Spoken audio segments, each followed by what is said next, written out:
अस्सलामुअलैकुम, कैसे हैं आप सब। उम्मीद है सब खैरियत से होंगे, खुश होंगे। आज जो मैं आपके लिए रेसिपी लेके आई हूँ वो है चिकन हांडी या चिकन मलाई हांडी भी इसको कह सकते हैं। तो हम स्टार्ट करते हैं और देखते हैं कि इसके लिए क्या क्या चीज़ें चाहिए। हाफ़ केजी ली है मैंने चिकन। टमाटर लिए हैं जिनको मैंने ग्राइंड कर लिया है। दही जाएगा इसमें आधी प्याली, और ये है शान का मसाला, हांडी मसाला। और ये प्याज है जो मैंने बॉयल करके उसको पीस लिया था। साथ ही इसमें जाएगा लहसुन अदरक पेस्ट और क्रीम का आधा पैकेट। एक बाउल लेंगे और उसमें डालेंगे दही और हांडी मसाला, चिकन हांडी मसाला। ये मैंने शान कंपनी का लिया है, आप किसी भी कंपनी का ले सकते हैं। और इसको हम अच्छी तरीके से मिक्स करेंगे और साथ ही इसमें लहसुन अदरक पेस्ट भी ऐड कर देंगे। तो ये मैंने 2 टेबल स्पून इसमें लहसुन अदरक पेस्ट डाला है। और फिर इसको अच्छी तरीके से हम मिक्स करेंगे दही में, और फिर इसको हम मैरिनेट करेंगे चिकन को।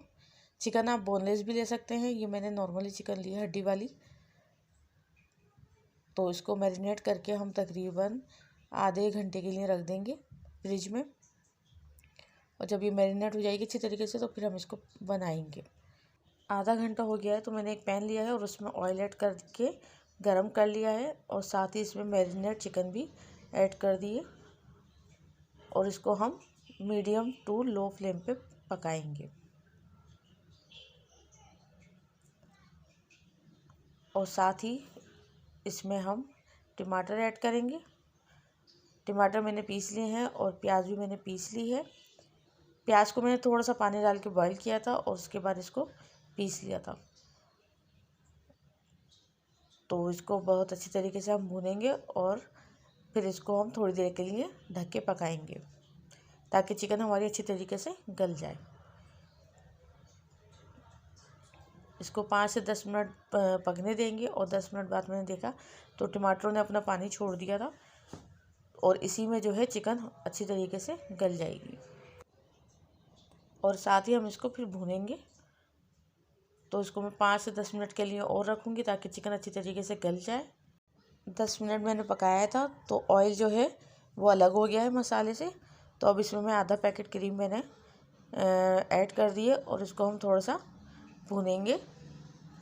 क्रीम डालते ही इसकी का कलर जो है थोड़ा चेंज होगा। और इसको क्रीम डालने के बाद थोड़ा भूनेंगे, और मज़ेदार सी हमारी चिकन हांडी जो है वो रेडी हो चुकी है।